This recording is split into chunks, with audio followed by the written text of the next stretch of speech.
Oraciones que no son eficaces, porque no reúnen las condiciones, no tienen los ingredientes bíblicos para que sea una oración efectiva y poderosa y que obtenga resultados.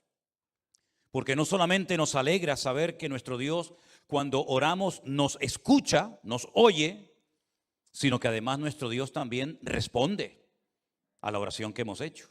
Y esta es la confianza que tenemos en Él, que si pedimos alguna cosa conforme a su voluntad, Él nos oye. Y si nos oye, sabemos que tenemos las peticiones que le hayamos hecho, ¿verdad? También dice la Biblia, y ustedes conocen esa palabra que dice, no reciben porque piden mal. Luego hay una forma de pedir, pero mal. Y entonces, como es una forma de pedir incorrecta, no recibe respuesta, no recibe resultados.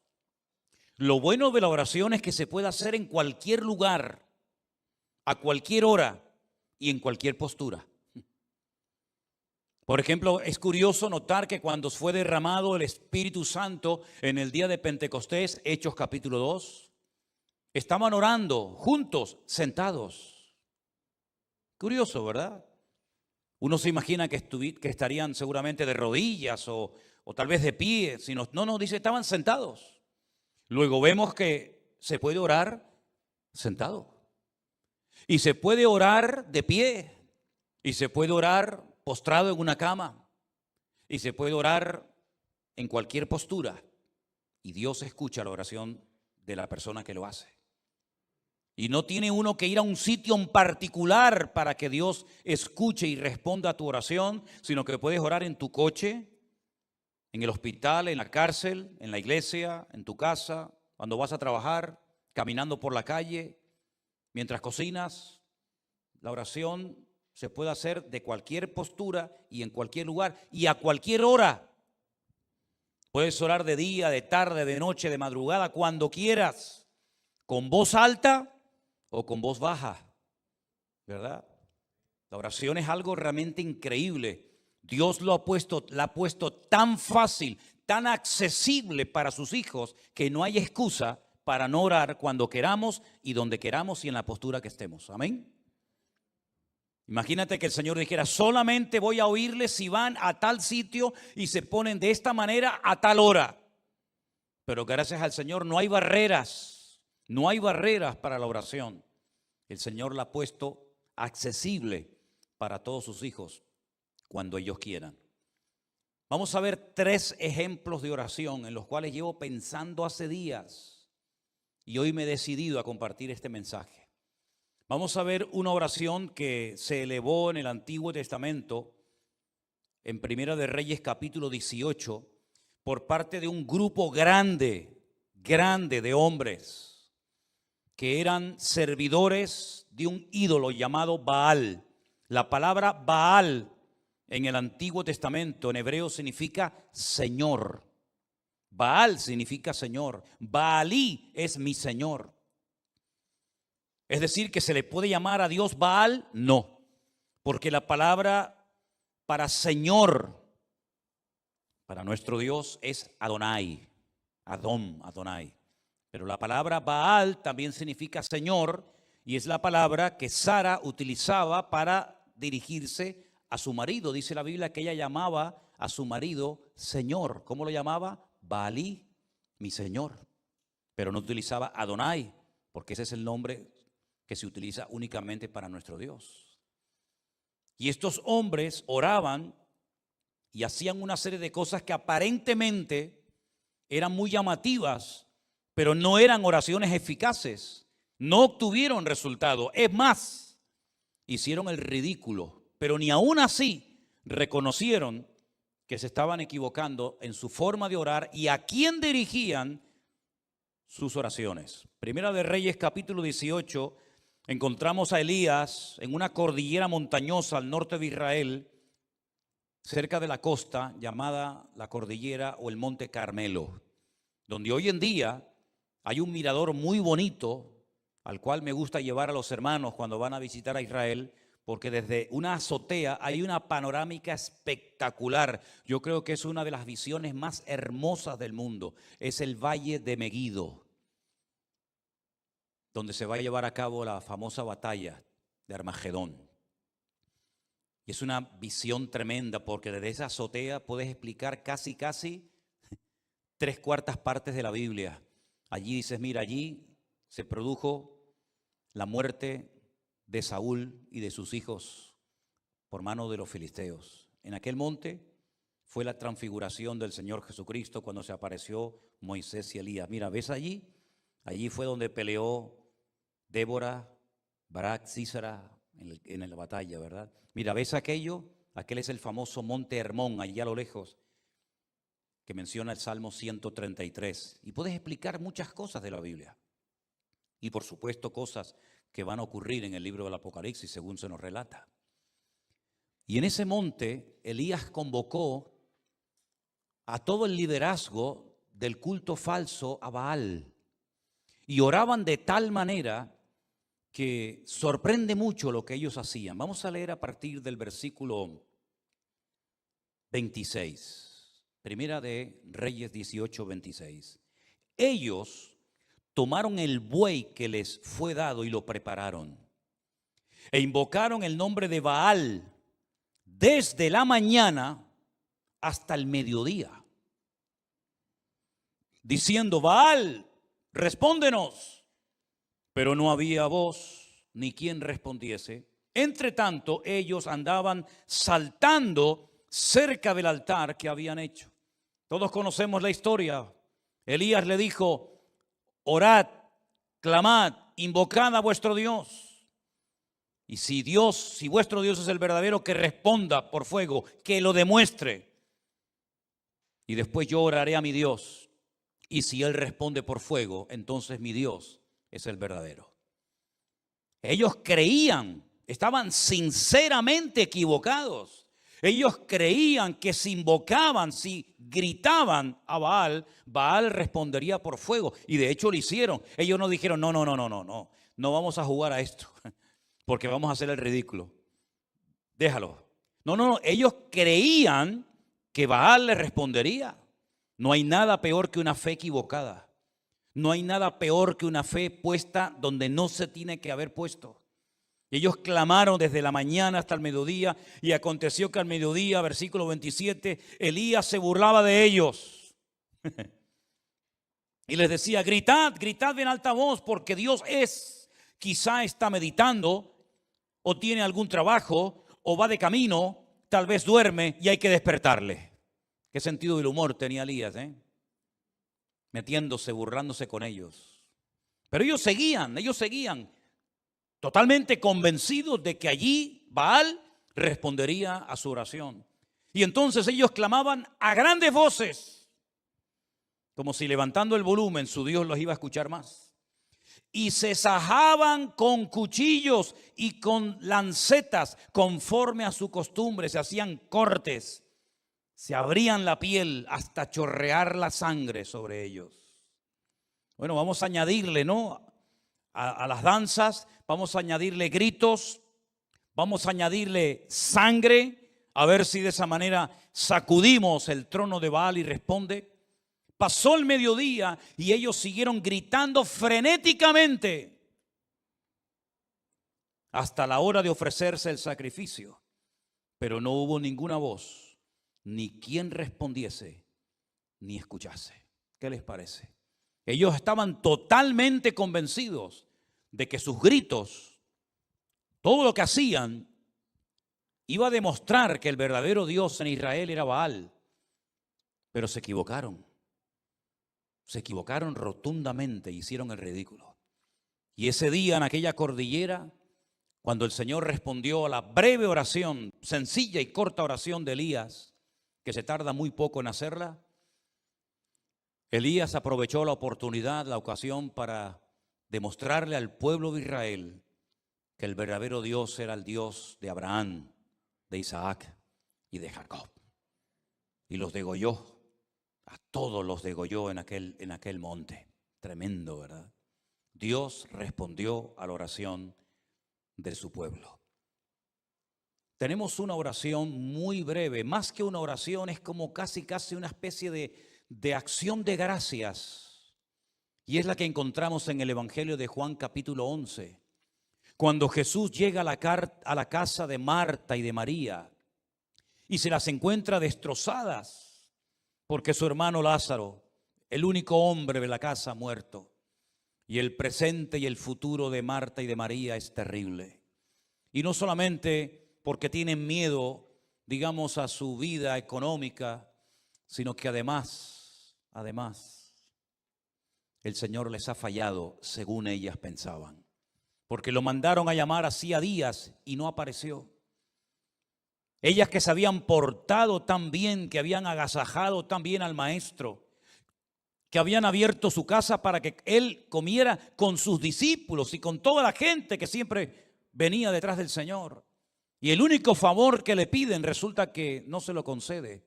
Y cuando el Señor llega tarde, desde el punto de vista de estas hermanas, le dicen: si hubieras estado aquí, nuestro hermano no habría muerto. Ya es tarde, ya no hay nada que hacer. Pero el Señor le dice: el que cree en mí, aunque esté muerto, vivirá. Porque yo soy la resurrección y la vida. Y tu hermano resucitará. Cuando llegan al cementerio, el Señor dice en el verso 39, quitad la piedra. Quitad la piedra. Marta, la hermana del que había muerto, le dijo: Señor, hiede ya, porque es de 4 días. Jesús le dijo: ¿no te he dicho que si crees verás la gloria de Dios? Entonces quitaron la piedra donde había sido puesto el muerto, y Jesús, alzando los ojos a lo alto, dijo: ¿cuánto se tarda en repetir, en hacer esta oración? Padre, gracias te doy por haberme oído. Nada. Aquellos estuvieron gritando desde la mañana hasta el mediodía. Hicieron el ridículo. Jesús dice: Padre, gracias te doy por haberme oído. Yo sabía que siempre me oyes, lo sabía, pero lo dije por causa de la multitud que está alrededor, para que crean que tú me has enviado. Y habiendo dicho esto, clamó a gran voz y dijo: Lázaro, sal fuera. Y el que había muerto salió atadas las manos y los pies con vendas y el rostro envuelto en un sudario. Y Jesús dijo: desatadle y dejadle ir. Sin espavientos, sin show, sin crear un espectáculo que podía haberlo hecho de la forma más sencilla, simplemente dando gracias al Padre, un muerto que hacía 4 días que estaba allí dentro metido, salió caminando, saltando por su propio pie.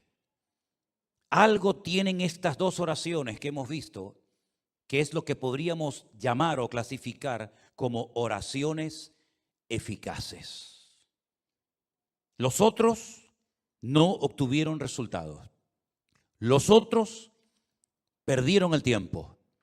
Elías con una breve oración y Jesús simplemente dando gracias obtuvo más que 450 hombres haciéndose daño, gritando como locos y haciendo un espectáculo que fue un auténtico ridículo y que no sirvió absolutamente para nada.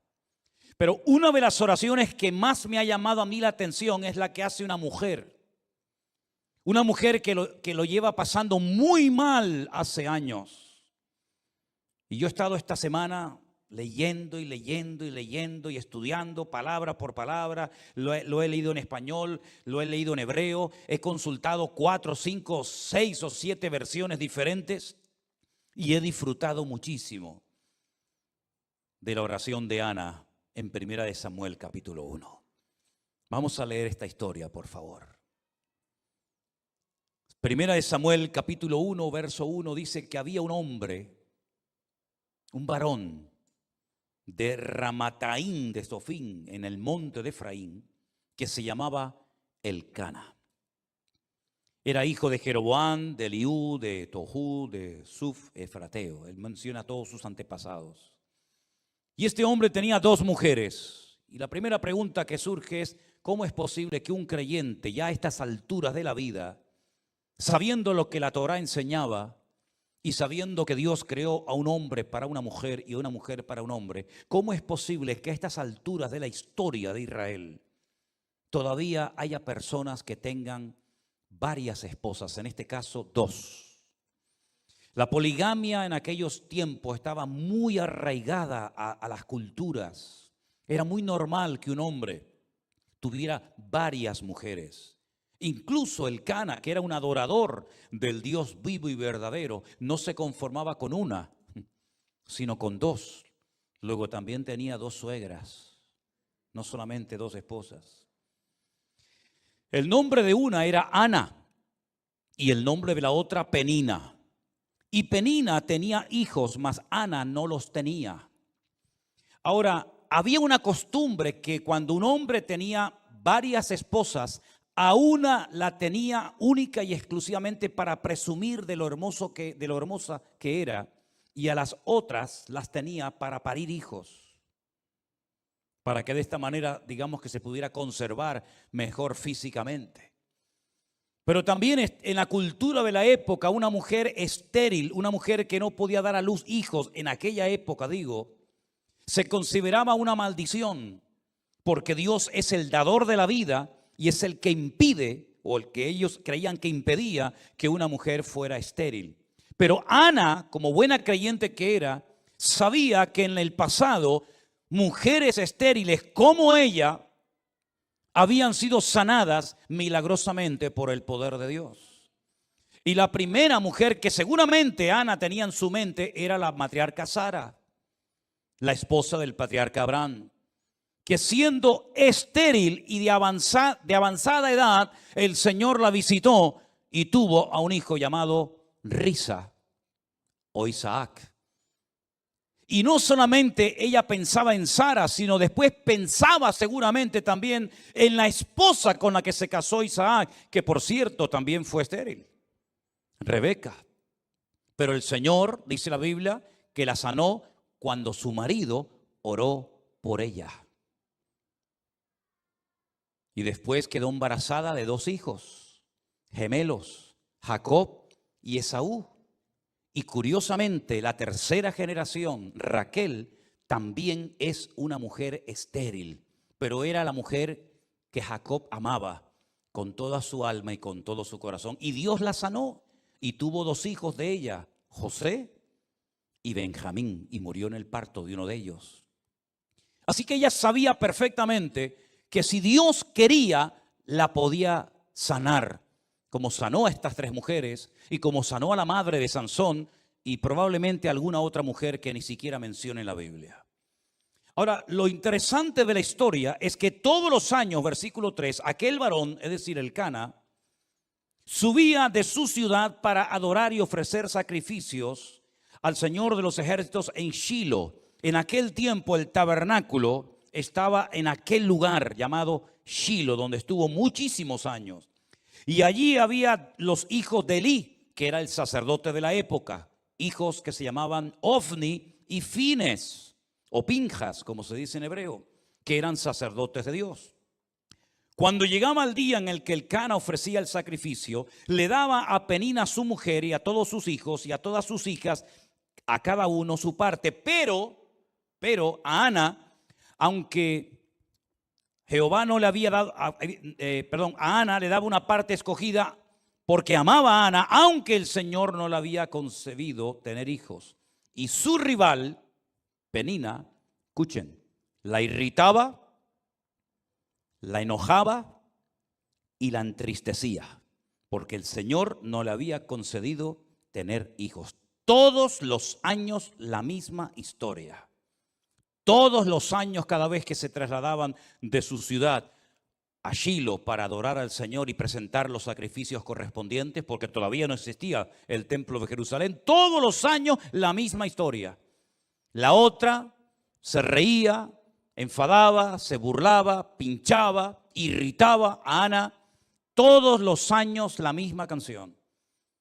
¿Cuántos años estuvo así? No lo sabemos, pero dice que lo hacía cada año cuando subían a la casa de Dios, la irritaba así, por lo cual Ana lloraba y no comía. Alguien diría hoy en día que estaba en depresión. Todo el día llorando y sin ganas de comer, depresión seguro. Y ahora resulta que el cabeza del hogar, el responsable de la vida de ese hogar, su marido, Elcana, le hace varias preguntas a su esposa. La primera, ¿por qué lloras? ¿Por qué no comes? ¿Y por qué está afligido tu corazón? No se entera de nada. ¿Tú no sabes por qué llora tu mujer? ¿Tú no sabes por qué está sin ganas de comer? ¿Tú no sabes por qué lo pasa mal? Como si fuera algo imposible de conocer. Si es un secreto a voces. Tu mujer lo está pasando mal y tú no haces nada para ayudarla. Tú no oras por ella. Dice la Biblia que Isaac oró por su mujer y Dios la sanó. Pero Elcana tiene un problemón en la familia, en el hogar, y no sabe cómo resolverlo. Y no hay nada peor que un hombre en una casa ciego y sordo espiritualmente hablando, que no sabe cómo resolver los problemas espirituales de su hogar, que no sabe cómo actuar como un hijo de Dios y que lo único que sabe es ¿por qué? ¿Qué te pasa? ¿Por qué estás todo el día llorando? ¿Por qué no quieres comer? Dice, ¿por qué está afligido tu corazón? ¿No soy yo mejor que 10 hijos? Pues no, sinceramente no. Tú no eres mejor que 10 hijos. Todos los años la misma situación. Una mujer creyente que lo está pasando mal, que tiene un marido que es un cero a la izquierda, que no se entera de nada y que encima venga a preguntar y venga a preguntar y venga a preguntar, pero no hace absolutamente nada para cambiar la situación. Pero el verso 9, algo pasó en la vida de esta mujer que lo cambió todo. Dice, se levantó Ana. Dijo, basta, ya no aguanto más. Voy a salir de mi círculo vicioso de lloriqueo, de lamento, de enfado, de desánimo. Y dijo, basta, me levanto y voy a hacer lo que tengo que hacer hace muchos años. Se levantó después que hubo comido y bebido en Silo, y mientras el sacerdote Elí estaba sentado en una silla junto a un pilar del templo del Señor, ella con amargura de alma oró al Señor y lloró abundantemente. ¿Cuántos dicen amén? Está mal, lo está pasando mal, pero ha dicho basta. ¿No dice la Biblia, ya es hora de levantarnos del sueño? ¿Sí o no? Levántate tú que duermes y te alumbrará Cristo. Todos los años lo mismo, la otra pinchándote, burlándose de ti, riéndose de ti, haciéndote la burla, pasándolo mal. Y cuando llegas a tu casa, después de haber llorado, después de no haber comido, tienes que esperar otra vez la misma canción el próximo año. ¿Y cuántos creyentes, por no rebelarse contra su actitud o contra su situación o su círculo vicioso, llevan años arrastrando una pena, una atadura espiritual, o llámalo como quieras, y la situación no cambia, siempre lo mismo, siempre lo mismo. Cuando no lloras, no comes. Cuando no comes, no lloras. Y cuando lloras, no quieres vivir. Y cuando no quieres vivir, y es algo que te tiene como atrapado, te tiene como un esclavo. Reconoces tu necesidad, eres una persona creyente, lees la palabra de Dios, vienes a la iglesia, pero siempre estás con lo mismo. Y Ana dice que se levantó, y ese se levantó indica, basta ya, estoy harta de esto. No voy a seguir toda la vida llorando y lamentándome porque no he sacado nada y se me está yendo la vida.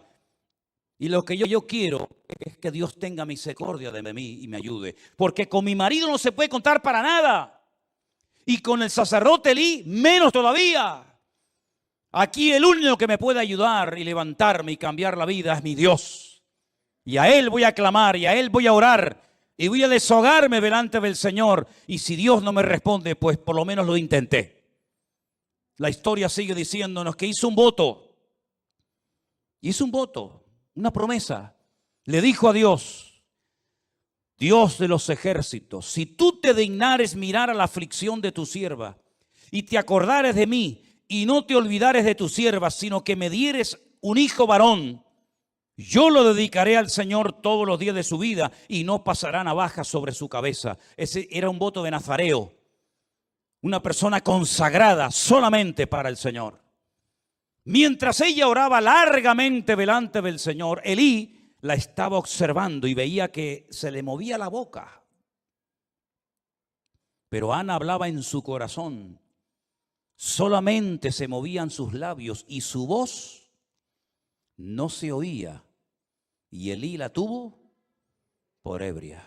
Tiene menos discernimiento que un mosquito este hombre. Si el marido era un inútil con el cual no se podía contar para nada, con Elí menos todavía. Porque supuestamente este es el hombre de Dios. Supuestamente este es el sacerdote. Supuestamente este es el varón de Dios que está ahí para ayudar a la gente. Peor todavía. Piensa que está ebria. Piensa que está borracha. No grita frenéticamente como aquellos en el Monte Carmelo. No está haciendo allí un show y un espectáculo que no sirvió para nada, sino que está orando una oración poderosa, pero que nadie oyó. Porque dice que movía su boca, pero donde ella hablaba era con su corazón delante del Señor. Luego aquí hay un secreto, que no hay que pegar voces para que Dios te oiga. Porque Dios no está sordo. A los sordos hay que hablarle fuerte, porque si no los pobrecitos no te oyen. Pero a nuestro Dios no le grites, porque a Dios no se le grita. A Dios se le habla con respeto. Y Dios escucha la oración, aunque apenas se oiga. Y aunque a esta pobre mujer la tengan por ebria. Entonces ella le dijo, versículo 14, entonces le dijo Elí, ¿hasta cuándo estarás ebria? Digiere tu vino. Y Ana le respondió diciendo, no, Señor mío, yo soy una mujer atribulada de espíritu. Fíjate en la condición que está orando, está amargada, está atribulada, está hecha polvo, está depresiva, está amargada, está mal, pero ora. Que nada te impida orar al Señor, que tu pena, tu tragedia, tu dolor, tu herida, que no te impidan elevar tu oración a Dios, porque desde la angustia invoqué al Eterno y el Eterno me respondió, dice la Biblia. Aleluya. Dice, no he bebido vino ni sidra, sino que he derramado mi alma delante del Señor. ¿Cuántos dicen amén? Gloria a Dios. Ahí está la clave. Ahí está el secreto. Derramó su alma delante del Señor. No tengas a tu sierva por una mujer impía, porque por la multitud de mis congojas y de mi aflicción he hablado hasta ahora. Ahora, a mí me llamó la atención el término que ella utiliza. Miren que he leído versiones, y en ninguna versión, por lo menos en español, dice o se traduce lo que dice en el texto hebreo. Aquí dice, no tengas a tu sierva por una mujer impía. En otras versiones he leído por mujer mala, en otras versiones mujer pecadora, en otras mujer perversa, pero ninguna, en ninguna se ha traducido lo que dice en el texto original, que dice, no tengas a tu sierva por una bat Belial. La palabra bat en hebreo significa hija. Y Belial es un nombre que recibe Satanás en la Biblia. ¿Dónde lo encontramos en el Nuevo Testamento? No os unáis en yugo desigual, porque ¿qué comunión tiene la luz con las tinieblas? ¿O qué comunión tiene Cristo con Belial, con Satanás? Ella está diciendo, yo no soy una hija de Satanás. Aquí lo han traducido por mujer impía, pero realmente dice, yo no soy una hija de Satanás. Y entonces él le responde, ve en paz y el Dios de Israel te otorgue la petición que has hecho. Aquí hay algo muy interesante que tengo que parar un momentito para explicarlo. Ella dice, yo no soy una Bat Belial, yo no soy una hija de Satanás. Pero pasa en la página y en el capítulo 3, capítulo 2, versículo 12, 2, versículo 12, los hijos de Elí eran hombres impíos. Benei Belial. Tus hijos sí que son hijos de Satanás, pero yo no soy una hija de Satanás.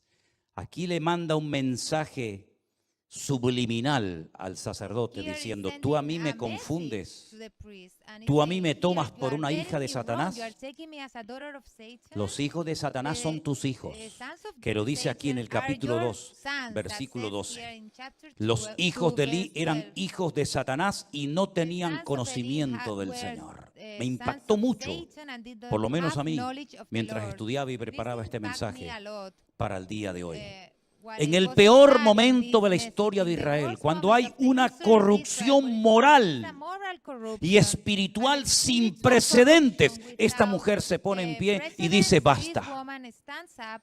Cuando el sacerdocio es un desastre, incluso dice la Biblia que había en aquella época, en aquella generación, falta de conocimiento del Señor y escaseaba la palabra, dice otro texto.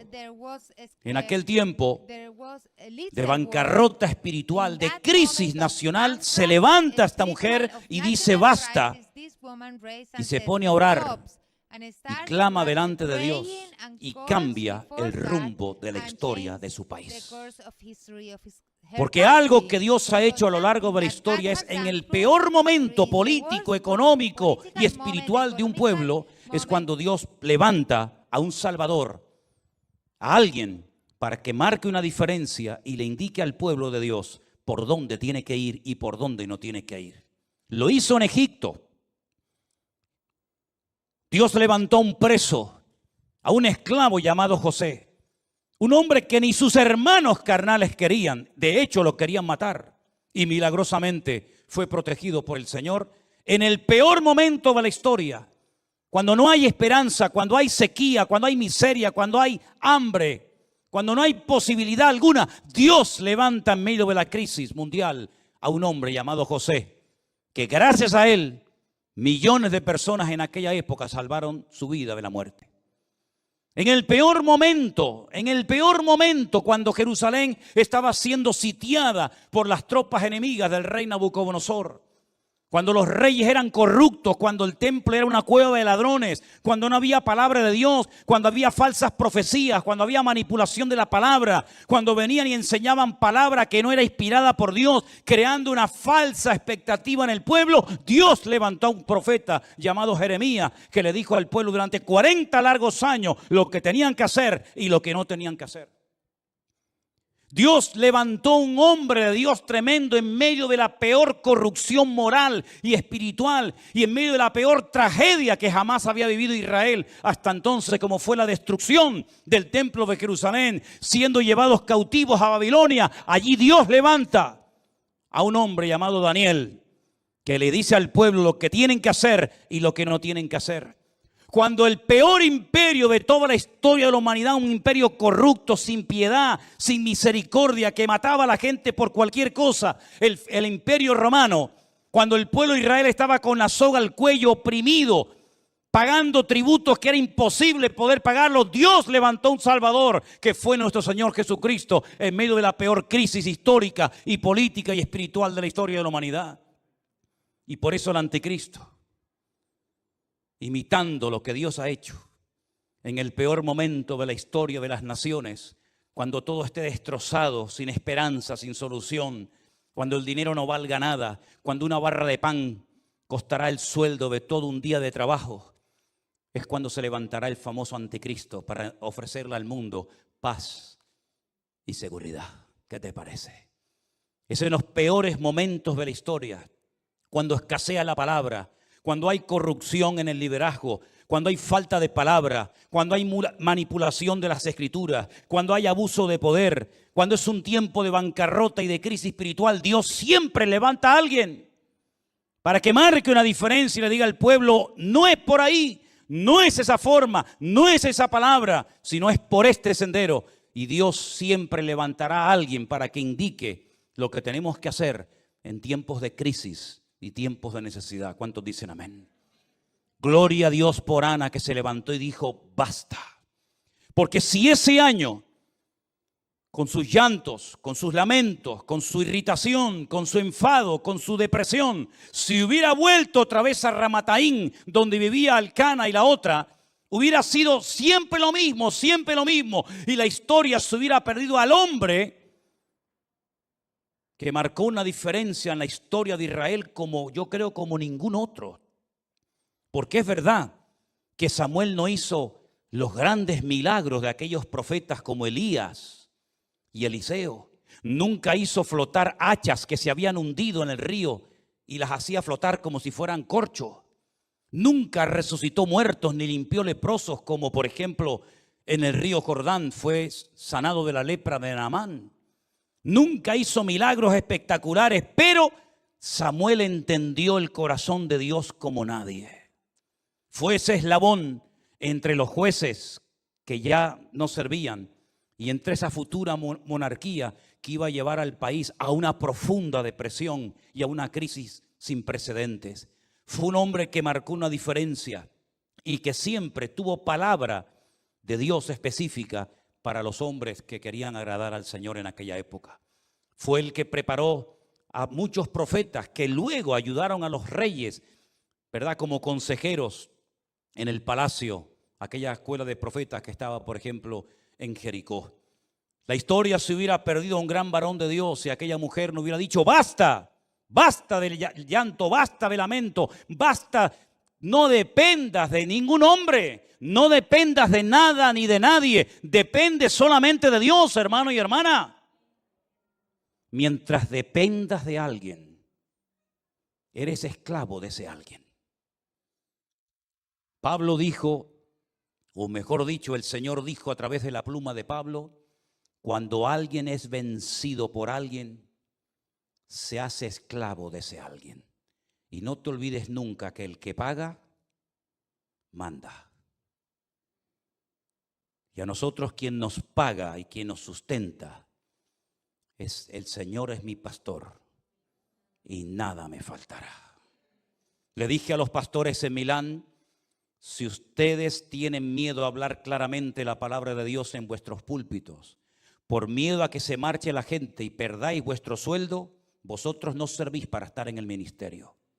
A este nivel de mensaje les estuve predicando a los pastores el otro día. No sé si alguna vez me volverán a invitar, pero me da exactamente igual. Mientras dependamos de algo o de alguien, cuando ese algo o alguien nos falle, nuestra vida será un desastre. ¿Cuántos años dependió Ana de Elcana? Le solucionó los problemas reales Elcana a su mujer Ana. Lo único que le daba era, bueno, de vez en cuando le tiraba un hueso, ¿no? Dice que de vez en cuando le daba una parte escogida. Toma, Ana, para que te conformes, un poquito ahí de comida. Pero el problema real nunca supo solucionarlo, porque un hombre que no es de Dios no puede ser tu guía y tu sustentador y la persona que te cubra espiritualmente hablando. Elcana era un religioso que iba todos los años a Shilo a adorar a Dios, pero nunca supo solucionar el problema que tenía en su casa, que era una mujer deprimida. ¿Y por qué no supo solucionarlo? Porque las personas que no tienen una íntima comunión con Dios son ciegos, son torpes y no saben cómo resolver algo porque no tienen las herramientas espirituales para poder solucionarlo. Ella dijo: yo no voy a depender de mi marido, yo no voy a depender del sacerdote Elí, ni de sus hijos que son un desastre. Yo voy a clamar a mi Dios. Y clamó de una forma tan diferente, clamó de una forma tan profunda que no tenía fuerzas ni para abrir la boca. Pero el Señor oyó su clamor y al año siguiente Ana tuvo un gran gigante de la fe llamado Shemuel, que significa aquel que oye o que fue oído por nuestro Dios. ¿Cuántos dicen amén? No sé cuál es tu necesidad. No sé cómo es la situación espiritual de tu hogar, pero lo que sí sé que el Dios que oyó el clamor de Ana es nuestro Dios. Y cuando estés en crisis, cuando estés en necesidad y en angustia, hagamos lo que nos dijo el Señor Jesucristo. Entra en tu aposento, cierra la puerta y tu Padre que te ve en lo secreto te recompensará en público. Eso fue lo que hizo Ana.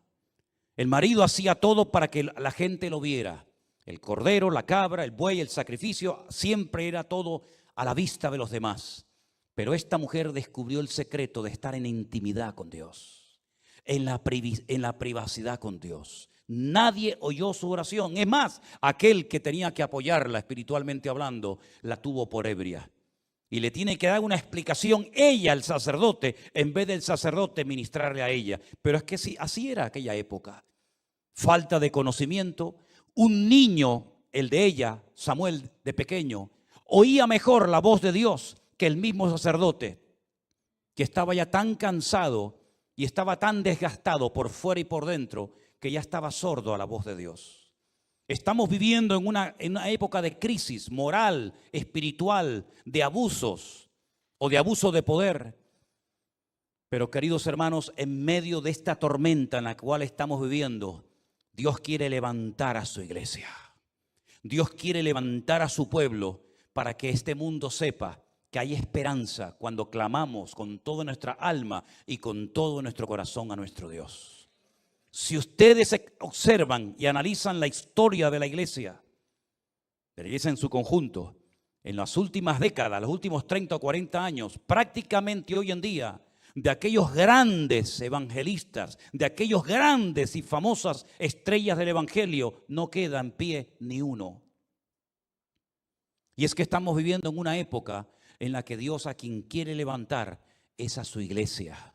Y que su iglesia a su vez levante su nombre ante la presencia del Señor. Ese es el objetivo que tiene que tener el Señor con nosotros. Encontrar Anas, encontrar hombres y mujeres que sepan clamar. Y ya les he dicho que para clamar a Dios no hace falta hacer show, ni espectáculo, ni levantar la voz a grito como si Dios fuera sordo, sino simplemente, como dice aquí, estoy derramando mi alma delante del Señor. Estoy desahogándome en la presencia de mi Dios. Y aunque tú no me entiendas, aunque mi marido no me haga caso, aunque tú te rías de mí, aunque creas que estoy borracha, aunque la otra se meta conmigo, me da igual. Ella salió de su círculo vicioso y puso su mirada única y exclusivamente en Dios. Y dice la Biblia, si habéis resucitado con Cristo, poned la mira en las cosas de arriba, no en las de la tierra, porque allí es donde está la respuesta a todas nuestras necesidades y peticiones en el nombre del Señor. ¿Cuántos dicen amén? Si la oración eficaz del justo puede mucho, a mí me interesa saber ¿en qué consiste una oración eficaz? Porque si la Biblia dijera que la oración puede mucho, eso significa de que no tiene ninguna condición, ningún requisito, la oración en sí misma. Pero es que no dice eso la palabra. La palabra dice que es la oración eficaz la que puede mucho.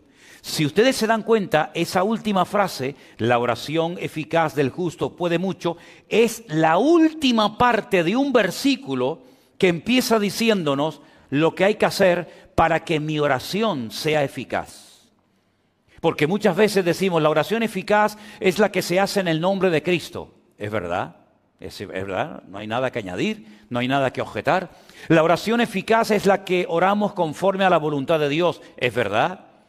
Pero pocas veces se hace referencia a lo que se dice antes de esa frase para que nuestra oración sea realmente una oración eficaz. Lo primero que dice Santiago en el verso 16 es: confesaos no los pecados se les confiesan a Dios, pero confesaos vuestras ofensas unos a otros. Bueno, hay un capítulo en la carta de Santiago, que es concretamente el capítulo 3, donde él habla acerca del poder de la lengua. ¿Se acuerdan, no? Y él relaciona el hablar mal con atraer ciertas y determinadas enfermedades o cosas negativas en nuestra vida. De hecho, bendecir significa hablar bien. Maldecir significa hablar mal.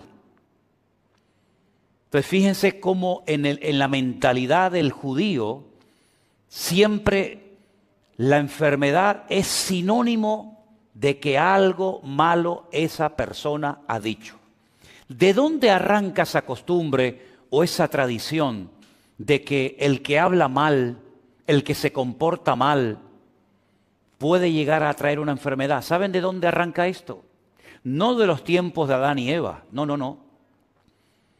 Esto arranca de un momento en el desierto en el que dos hermanos carnales se juntan y comienzan a hablar mal de otro hermano carnal que tenían. ¿Se acuerdan? ¿Saben de quién estoy hablando, no? Eran tres hermanos: Aarón, Miriam y Moisés, que era el más pequeñito. Ellos sabían que el Señor estaba con Moisés y que lo había llamado y que lo había escogido y que era el instrumento que el Señor estaba utilizando para llevarlos de la esclavitud a través del desierto, y el objetivo final era la tierra prometida. Pero en el desierto, estos dos hermanos comienzan a hablar mal de su hermano. Y dice la Biblia que Miriam quedó leprosa. Y todo el pueblo se detuvo en el desierto, no podían avanzar porque no iban a dejar abandonada en el desierto a Miriam. Se podía morir de sed, se podía morir de calor. Y no es cuestión de abandonar a una persona porque se ha comportado malamente. Entonces, la Biblia dice que Moisés iba a orar por su hermana, pero tenía que ser expulsada, excluida de la comunión del pueblo durante una semana. Y durante esa semana, el pueblo, dice la Biblia, que no avanzó en dirección a la tierra prometida. Primera lección que vemos aquí: el hablar mal en esa ocasión contrajo la lepra. Por eso los judíos, cuando hablan de las enfermedades, y hay miles de enfermedades, dicen que las personas que tienen problemas de la piel, todas las enfermedades de la piel tienen que ver con la mala forma de hablar. La crítica, el chisme. Ahora todo el mundo se está mirando la piel, ¿no? A ver si tiene algún granito, algún lunar, y dice, uy, es que ayer dije no sé qué cosa y este lunar cada vez está más grande. Bueno, repito, no siempre las cosas son así. Hay excepciones, ¿verdad? Pero todo arranca de ahí.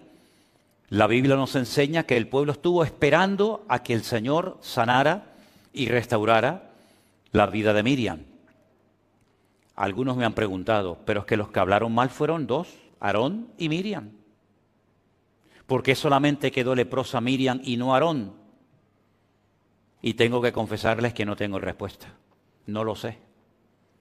Yo creo que lo justo hubiera sido que los dos se quedaran leprosos. Pero a lo mejor fue Miriam, al ser la hermana mayor, la que en vez de ser un ejemplo a su hermano Aarón, le dio un mal ejemplo y lo arrastró a una crítica, porque parece como que Miriam fue la que movió o dio pie a la crítica, y entonces tú empezaste y contigo el Señor pues tiene que tratarte de una manera diferente para que tu hermano Aarón vea el ejemplo. Ahora es curioso notar, en hebreo hay una expresión que se dice midá keneged midá, que significa literalmente medida por medida. Una de las cosas que se enseña y se dice constantemente en el pueblo de Israel es esta expresión, medida por medida, midá keneged midá. Y es como lo que nosotros decimos, lo que siembras es lo que cosechas, más o menos así. ¿Quién fue la persona que estuvo esperando qué iba a pasar con el destino, con la vida de Moisés? Cuando llegan y lo ponen en el río Nilo, en aquellas cestitas, ¿se acuerdan? Pues bueno, en principio la idea era que se salvara, pero podía morir en cualquier momento. ¿Quién estuvo esperando allí tranquilamente, viendo, observando lo que le pasaría a su hermanito? ¿Quién estuvo viendo allí? Miriam. Estuvo esperando y no se fue hasta que la hija del faraón llegó y dice, ay, qué niño tan hermoso. Dice, qué niño hermoso, cogió y se lo llevó y lo adoptó como si fuera un hijo suyo. Bueno, pues así como ella estuvo esperando por su hermano Moisés, ahora es Moisés el que está esperando por su hermana Miriam, que lo ha criticado, pero que él va a orar por ella, el Señor la va a sanar, va a ser restaurada unida otra vez al pueblo, y el pueblo va a seguir avanzando hacia su destino final, que era la tierra prometida. Qué hermoso, ¿verdad, hermanos? Ahora, fijaros cómo tan arraigado estaba el tema de la enfermedad con el pecado, que un día los discípulos de Cristo iban caminando por la calle y encontraron a un hombre que era ciego de nacimiento, porque había gente que habían tenido buena vista, pero que habían perdido la vista. Por eso hay algunas personas que no le piden al Señor ver por primera vez, sino recuperar la vista que habían perdido, como por ejemplo el patriarca Isaac. Isaac no siempre fue ciego. Isaac fue ciego cuando ya era viejito, cuando era mayor, pero él vio perfectamente durante mucho tiempo. Pero cuando ven a este hombre ciego de nacimiento, le dicen al Señor: Señor, ¿quién pecó? ¿Este o su padre, para que este hombre haya nacido con esta terrible enfermedad de la ceguera desde su más tierna infancia? Y el Señor le dice: es que no van por ahí los tiros, queridos. Este hombre no es ciego, este hombre no está enfermo porque su padre cometió un pecado y ahora el hijo está llevando el pecado del padre. Ni siquiera él ha cometido un pecado para que tenga este castigo. No. ¿Saben por qué este hombre ha nacido así? Y claro, ellos no tienen respuesta, porque ellos asociaban enfermedad con pecado, pecado con enfermedad. Pero cuando el Señor le dicen: ¿sabéis por qué este hombre ha nacido ciego? Ellos no tienen respuesta, porque nadie enseñaba eso. Dice: este hombre ha nacido así para que la gloria de Dios se manifieste en él. Y se den cuenta ustedes que esos argumentos que ustedes tienen no siempre son acertados, no siempre son correctos, sino que aquí hay una excepción, ¿verdad? Y esta excepción es que yo estoy aquí para ser glorificado en la vida de este hombre. Pero Santiago, como es judío, él dice: para que una oración sea eficaz, lo primero que tiene que haber es que se arreglen las relaciones interpersonales entre los hermanos. Es decir, que se confiesen las ofensas, que se arreglen los hermanos, y entonces una vez que ya se han confesado, que ya se han puesto en orden otra vez, orar el uno por el otro, y entonces viene la sanidad.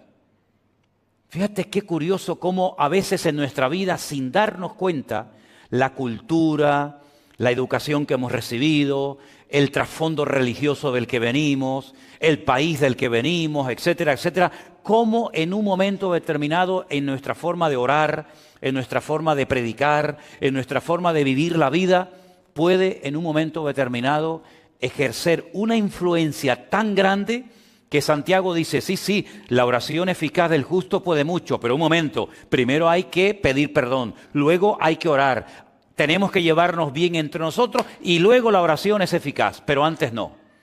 Bueno, yo creo, sinceramente, con todo mi corazón, que la oración, por supuesto, es el antídoto y la respuesta divina, la respuesta celestial para muchos males de la vida, pero creo que también, y pocas veces, o yo personalmente nunca he escuchado a nadie que diga que la oración es una escuela. La oración es una escuela y quiero explicarme. ¿Por qué oramos nosotros? ¿Por qué oramos? Porque cuando generalmente oramos por algo, es porque ese algo, por nosotros mismos, no lo podemos conseguir, ¿sí o no? Si yo, por ejemplo, tuviera que pintar la pared de la iglesia, y yo puedo por mí mismo pintar la pared de la iglesia, pues yo vengo, cojo el rodillo y pinto. Si yo puedo salir a la calle y hacer cualquier cosa por mí mismo, instintivamente lo vamos a hacer. Pero la oración me enseña a depender de Dios. Porque hay cosas, como cristiano, por mucho conocimiento bíblico que usted pueda tener, por muchos años que lleve en la iglesia, por mucho tiempo que lleves en el ministerio predicando la palabra, hay un momento en el que tú dices: yo me siento incapaz, totalmente impotente de solucionar este problema. Por ejemplo, hace poco prediqué de Jairo. ¿Se acuerdan de Jairo, el principal de la sinagoga de Jericó? Ese hombre sabía la Biblia de memoria. Era un rabino, era una persona con influencia, una persona que daba consejos a casadas, a solteros, a viudos, a matrimonios, pero hay un momento en el que él tiene un problema familiar que su religión, su conocimiento, su experiencia en la vida no le ayudan. ¿Y a quién tiene que ir? A buscar ayuda al maestro. Si él pudiera en ese momento haber solucionado el problema con la niña que estaba enferma, que después sabemos que murió, nunca hubiera recurrido al Señor.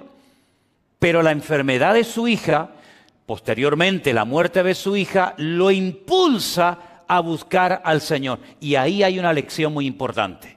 Nosotros dependemos en la vida para todo de nuestro Señor Jesucristo. El único que no necesita de nada ni de nadie es nuestro Dios.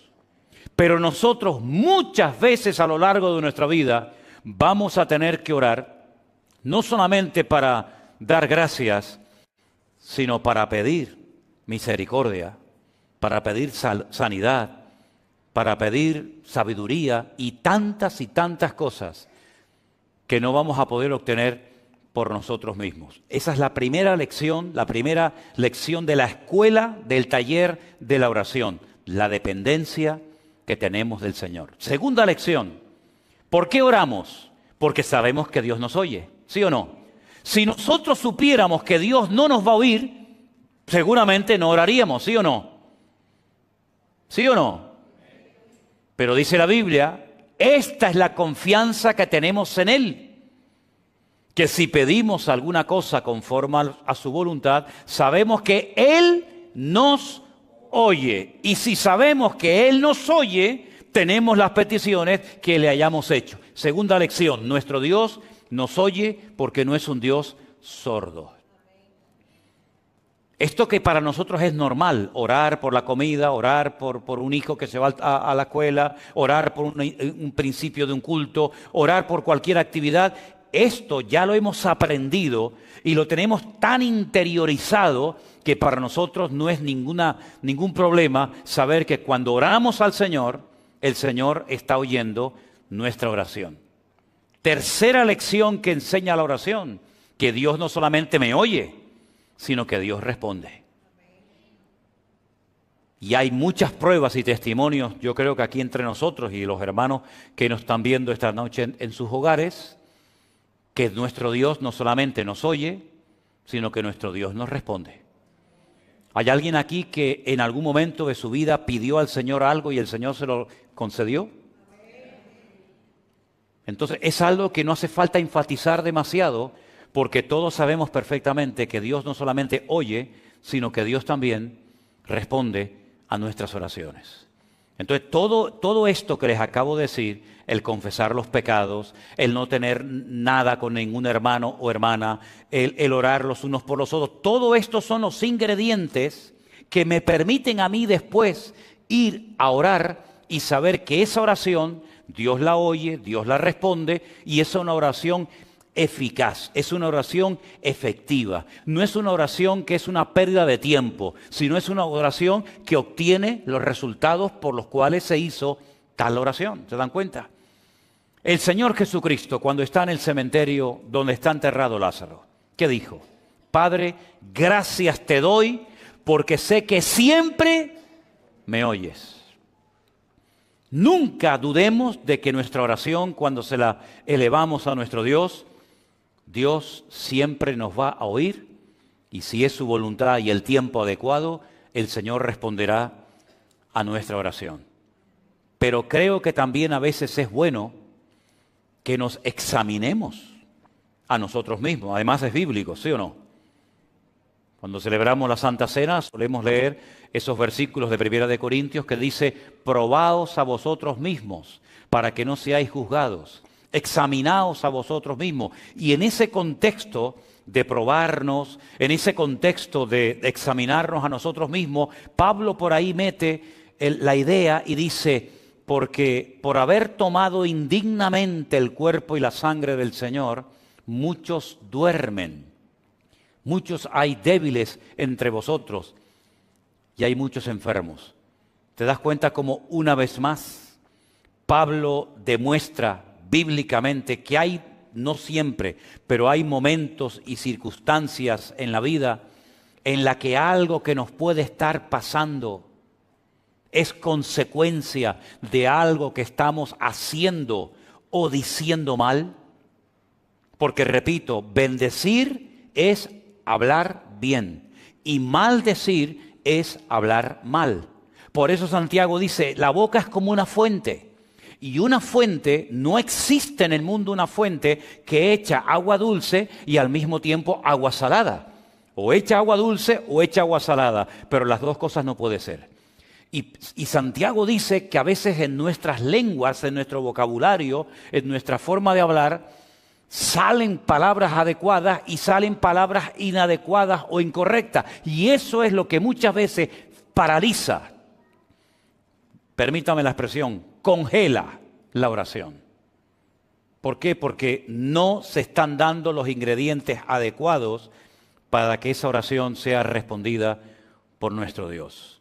También es verdad, y hay que decirlo, lo podemos ver perfectamente en la carta, en el libro de Daniel, que hay momentos en la que la oración entramos en un nivel de guerra, de batalla espiritual. Daniel oraba y ayunaba durante 21 días, no recibía ningún tipo de respuesta hasta que un ángel le viene y le dice, es que he estado peleando contra el príncipe de Persia. Tu oración fue oída desde el primer día que te dispusiste a orar, tu oración subió a la presencia de Dios. Pero una cosa es que suba la oración y otra cosa es que baje la respuesta, son dos cosas diferentes. Y aquí de lo que se trata, no solamente que Dios me oiga y que suba a su presencia mi oración, sino que yo obtenga la respuesta a la oración. Pero hubieron interferencias, hubieron guerras espirituales por el camino y al final, pues con la constancia y con la perseverancia se ha obtenido la respuesta y el favor de Dios. Así que, queridos hermanos, yo creo que es muy bueno que de vez en cuando nosotros antes de orar nos hagamos la siguiente pregunta. ¿Cómo está mi relación con mi Señor? ¿Cómo está mi relación con Él? ¿Hay interferencias? ¿Hay cosas que están bloqueando la oración? Mire, le voy a poner un ejemplo. Pedro dice que hay oraciones que están siendo intersectadas, tienen interferencias, no son efectivas. Y habla, por ejemplo, del matrimonio. Dice, no tratéis ásperamente a vuestras mujeres, lógicamente se refiere a los maridos, ¿no? A los que están casados. No tratéis ásperamente a vuestras mujeres. ¿Y qué dice? ¿Alguien sabe lo que dice lo siguiente del versículo? Exactamente. Para que vuestras oraciones no tengan estorbo.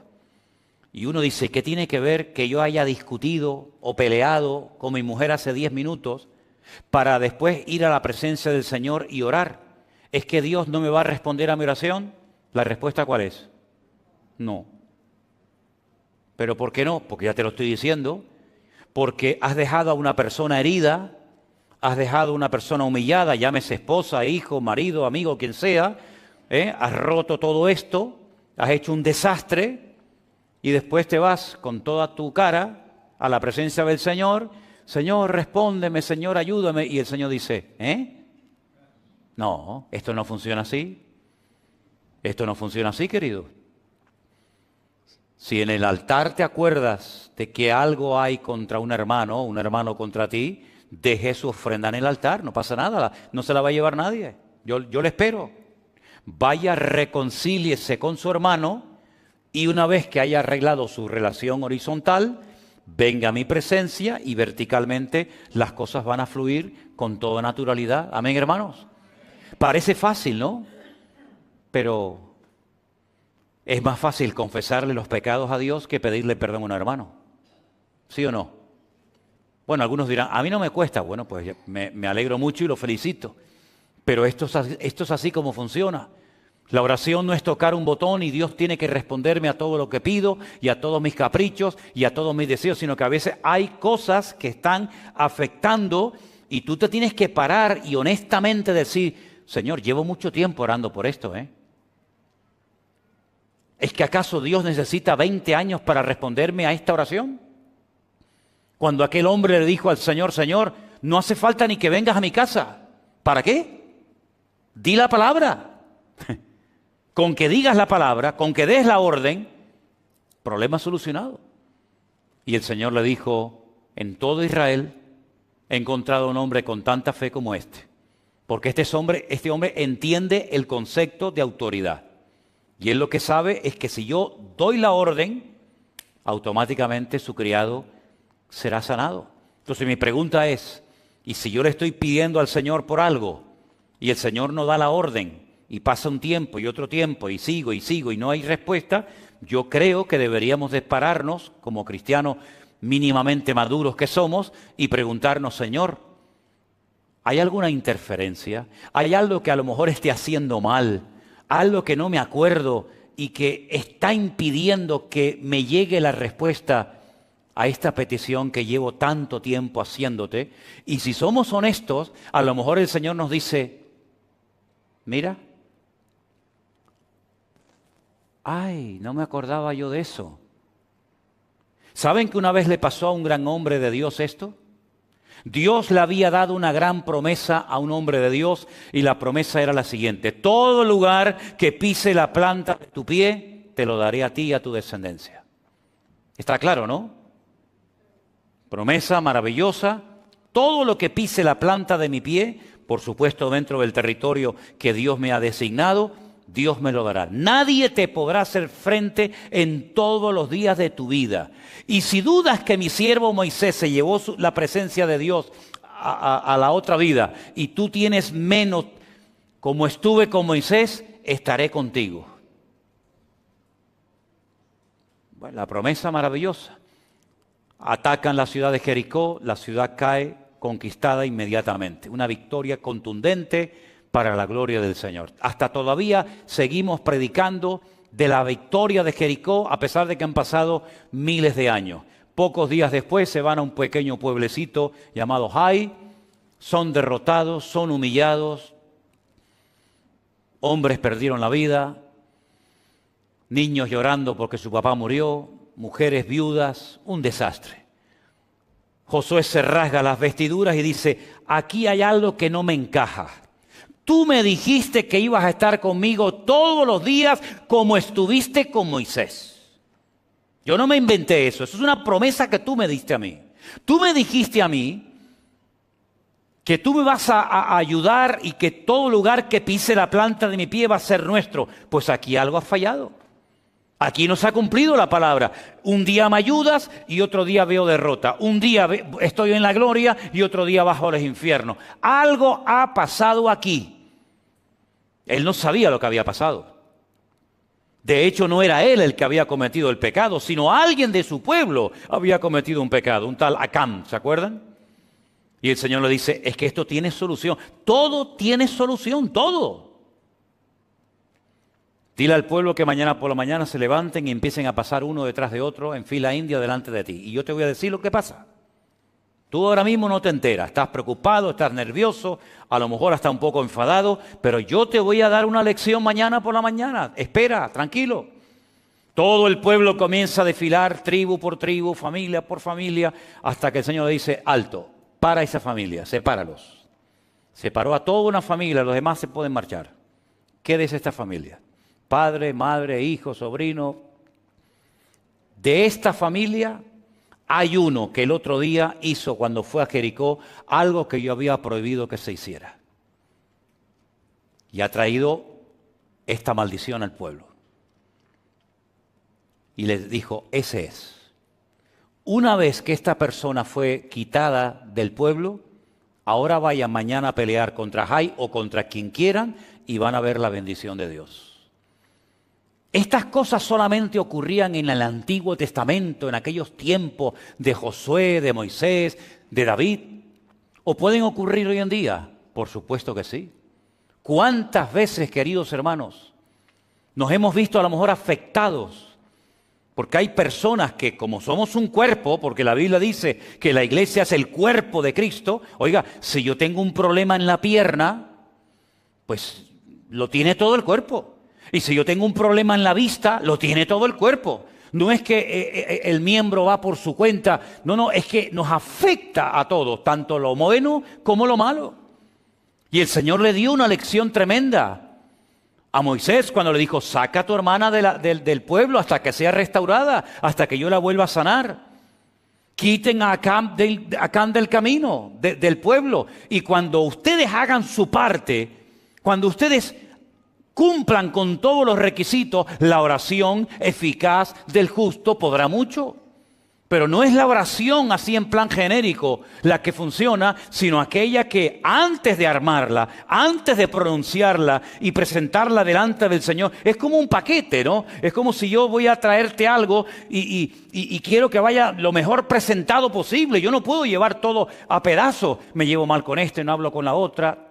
Hice este mal testimonio, cometí este pecado, pero bueno, igualmente yo le llevo este destrozo al Señor, se lo llevo y le digo, y el Señor dice, no me traigas así no puedes venir a mi presencia. Como aquel hombre que dice que estaba un día en la boda, mal vestido, y le dicen, ese hombre que hace ahí mal vestido, hoy tiene que venir vestido de una forma diferente y viene de una forma indecorosa, saquen a ese hombre de aquí, porque no viene para la ocasión preparado. Exactamente es igual. Oye, que nos vamos a presentar no a un Señor normal y corriente, nos vamos a presentar ante un Dios santo que demanda orden y obediencia por nuestra parte. Y cuando yo vengo delante de Dios, una cosa es que yo venga con mi vida destrozada, ¿verdad? Y otra cosa es que yo ahora como creyente yo pretenda que venga delante de Dios con mi vida patas arriba, en desorden, en rebeldía, en desobediencia, y encima pretenda que Dios me arregle la vida en 5 minutos. Hermano, mira, te voy a decir algo y sinceramente te lo digo. Esto no funciona así.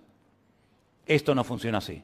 Claro, al principio, cuando uno empieza en los caminos del Señor, pues, oye, uno hace las cosas por inercia, ¿no? Uno piensa que, pero después de un tiempo, uno se tiene que parar y decir, Señor, la oración es algo muy serio, ¿eh? La oración es algo muy serio. La oración es conectarme con Dios, hablarle sinceramente a mi Señor. Y yo sé positivamente que yo estoy llevando en este momento de mi vida, pues yo qué sé, una doble vida, una doble moral, soy una cosa aquí, otra cosa allá, y eso nos debería de dar temor, respeto, como leíamos el otro día en el libro de los Hechos, que las iglesias eran edificadas, eran fortalecidas en el poder del Espíritu Santo, ¿pero por qué? Porque había paz entre ellos. Y porque dice la Biblia que andaban en el temor de Dios, ¿se acuerdan? Las iglesias tenían paz, andaban en el temor de Dios y automáticamente el Espíritu Santo se movía. Y el Espíritu Santo hacía maravillas entre ellos, pero ellos estaban haciendo su parte. Cuando las cosas no se hacían correctamente, automáticamente la bendición se detenía, la bendición se paraba, no porque Dios no quisiera bendecir, sino porque no se daban las condiciones para que el Señor obrara sorprendentemente para ese pueblo. Voy a ponerles un ejemplo más. La Biblia dice que Jesús fue un día a Nazaret, el pueblo donde se había criado. Todo el mundo lo conocía. Y dice literalmente la Biblia, y no pudo hacer milagros en Nazaret. ¿Cómo? No pudo. ¿Qué le pasó? ¿Qué le pasó al Señor ese día? Que no pudo. ¿Podían Capernaum y no en Nazaret? Cosa más rara. ¿Qué pasaba en Nazaret? Y dice el versículo siguiente, a causa de la incredulidad de ellos. Ah, ahora entiendo. Es decir, que si no hay fe, si hay desconfianza, si hay incredulidad, ¿Dios no puede operar? No es que Dios no pueda operar, es que Dios ha puesto unas condiciones encima de la mesa, hermanos. Y las condiciones que Dios pone son para nuestro beneficio. Y son las condiciones que Él ha puesto para enseñarnos a vivir una vida cristiana ordenada y no una vida cristiana a nuestro aire, donde todo vale y no pasa nada. ¿Cómo que no pasa nada? Claro que pasa, mi querido hermano. Para que vuestras oraciones no tengan estorbo. La oración es algo increíblemente poderoso. Yo creo que es una de las cosas más hermosas que Dios le ha dado al creyente. Sinceramente. Y como lo he dicho en muchas ocasiones, lo vuelvo a repetir ahora. Puedes orar de pie, puedes orar sentado, puedes orar en un avión, puedes orar en un barco, puedes orar de día, de noche. en la postura que quieras, y Dios siempre te va a oír, pero para que sea una oración eficaz, una oración que obtenga resultados, una oración que glorifique a Dios, tiene que ser una oración según el modelo bíblico. Y yo recomendaría a los que quieren ahondar un poquito más en esto, que lean las oraciones que se hacían en la Biblia. Por ejemplo, hay una oración preciosa que Esdras hace en el libro de Esdras. Léanla, es tremenda. Las oraciones que hacía Daniel, las oraciones que hacía Cristo, no solamente la del Padre Nuestro, la de Juan 17, por ejemplo, una oración tremenda. La oración, por ejemplo, que hace Pablo, que está escrita en la carta de Pablo a los Efesios. Sí, hay muchas oraciones y los salmos, en los salmos hay muchísimas oraciones. Leyendo todas esas oraciones y viendo cómo esa gente oraba, cómo glorificaban a Dios, cómo preparaban el terreno antes de entrar a la petición, cómo exaltaban y glorificaban el nombre de Dios, sus proezas, sus maravillas, sus milagros. Y al final, casi al final de la oración, presentaban su petición, su dolor, su carga, su emoción, su sentimiento. Uno puede llegar a aprender muchísimo. Así que vamos a dejarnos enseñar e instruir por el Señor, no solamente a través de la palabra, cosa que tenemos clarísimo que hace, sino que, repito, para mí la oración es una escuela. Porque hay oraciones que Dios responde más rápido que otro. ¿Qué ingredientes tiene que tener la oración? ¿Qué estorbos puede tener la oración que me impiden obtener la respuesta a mi petición delante del Señor? Etcétera, etcétera. Y creo que también es bueno, y termino, ver que hay oraciones que para que sean no oídas, siempre las oye, para que sean respondidas por el Señor, hay un factor de vital importancia. Que hay algunos que lo quieren apartar, pero no lo aparte porque tampoco funciona. Y es el factor tiempo. Hay oraciones que en este momento Dios no te puede responder porque no estás preparada o preparado para recibir semejante bendición o semejante respuesta. Es como si una mujer embarazada le pide al Señor, Señor, yo quiero que salga el niño ya. Quiero verlo ya, no aguanto más. ¿Cuánto tiempo llevas de embarazada? 3 meses y medio. No ores así, no ores así. Porque si Dios responde a tu oración, el niño va a nacer muerto. Se puede morir. Tienes que aprender a esperar. Pero es que ya llevo 3 meses. Bueno, pero aún te queda. Aún te queda. No está formado. No está formado. Se está formando poquito a poco, pobrecito. Ahora una cosita, mañana la otra. Si tuvieras el niño ahora, tendrías un monstruo. Tendrías un niño que no está preparado para la vida. Y para cumplir tu capricho y para que te quedes contenta, tengo que hacerle un daño a otra persona. Entonces, tienes que aprender a esperar. Pablo le dijo al Señor, quítame este aguijón, Señor. Yo te lo he pedido ya 3 veces. Y el Señor le dijo, bástate mi gracia. Porque mi poder, ¿en qué se perfecciona? En la debilidad. Entonces él tuvo que aprender una lección por medio de la oración, en este caso no respondida, de que el poder de Dios se perfecciona en la debilidad. ¿Dónde aprendió eso? A través de la oración. En este caso de una oración que el Señor le dijo, espera. No sabemos si el Señor más adelante le quitó el aguijón, pero por lo menos cuando él escribe la carta a los Corintios, el Señor le dijo, no. Pero es que ya ha pedido 3 veces, como si me lo pides 80. No es cuestión de pedir y pedir y pedir y pedir y pedir. Yo ya te oí del primer día, pero en este momento no te lo voy a quitar.